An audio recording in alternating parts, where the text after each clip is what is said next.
హైదరాబాద్ నగర ప్రజలకు కేంద్ర ప్రభుత్వం శుభవార్త అందించింది. పర్యావరణ హితమైన ప్రజా రవాణాను ప్రోత్సహించే దిశగా చేపట్టిన పీఎం ఈ డ్రైవ్ పథకం కింద నగరానికి 2000 ఎలక్ట్రిక్ బస్సులను కేటాయించినట్లు కేంద్ర భారీ పరిశ్రమల మంత్రిత్వ శాఖ ప్రకటించింది. ఈ నిర్ణయంతో హైదరాబాద్లోని ప్రజా రవాణా వ్యవస్థ మరింత బలోపేతం కావడంతో పాటు కాలుష్య నియంత్రణకు కూడా దోహదపడనుంది. కేంద్ర భారీ పరిశ్రమల శాఖ మంత్రి హెచ్డి కుమారస్వామి అధ్యక్షతన జరిగిన సమావేశంలో ఎలక్ట్రిక్ బస్సుల కేటాయింపులపై ఈ నిర్ణయం తీసుకున్నారు.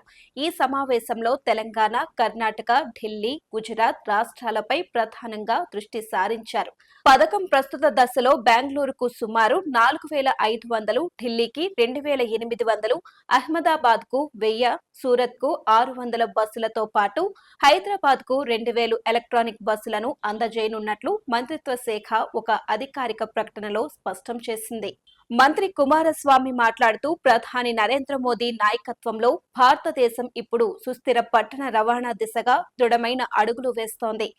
బెంగళూరు నుంచి ఢిల్లీ వరకు నగరాలు ప్రజా రవాణాను మరింత పరిశుభ్రంగా, సమర్థవంతంగా మార్చేందుకు ఎలక్ట్రిక్ బస్సులను చురుకుగా స్వీకరిస్తున్నాయని తెలిపారు.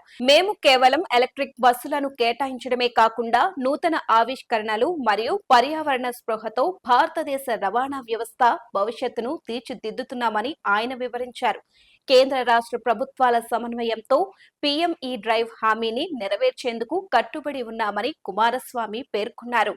పీఎం ఈ డ్రైవ్ కార్యక్రమం ద్వారా ఏప్రిల్ 2024 నుంచి మార్చి 2026 వరకు 2 ఏళ్ల కాలంలో 10,900 కోట్ల మొత్తం ఆర్థిక వ్యయంతో 14,028 ఎలక్ట్రిక్ బస్సులను అందుబాటులోకి తీసుకురావాలని లక్ష్యంగా పెట్టుకున్నారు. ఈ పథకం ప్రపంచంలోనే అతిపెద్ద జాతీయ ప్రయత్నాలలో ఒకటిగా నిలుస్తుందని, సకాలంలో బస్సుల పంపిణీ, కార్యాచరణ సంసిద్ధత మరియు భాగస్వామ్య రాష్ట్రాలతో వ్యూహాత్మక భాగస్వామ్యులకు ప్రభుత్వం కట్టుబడి ఉందని మంత్రి తెలిపారు. పథకం కింద డిమాండ్ ఇన్సెంటివ్ ను పొందేందుకు ఈవీ కొనుగోలుదారులకు ఈ ఓచర్లను కూడా భారీ పరిశ్రమల మంత్రిత్వ శాఖ ప్రవేశపెట్టింది.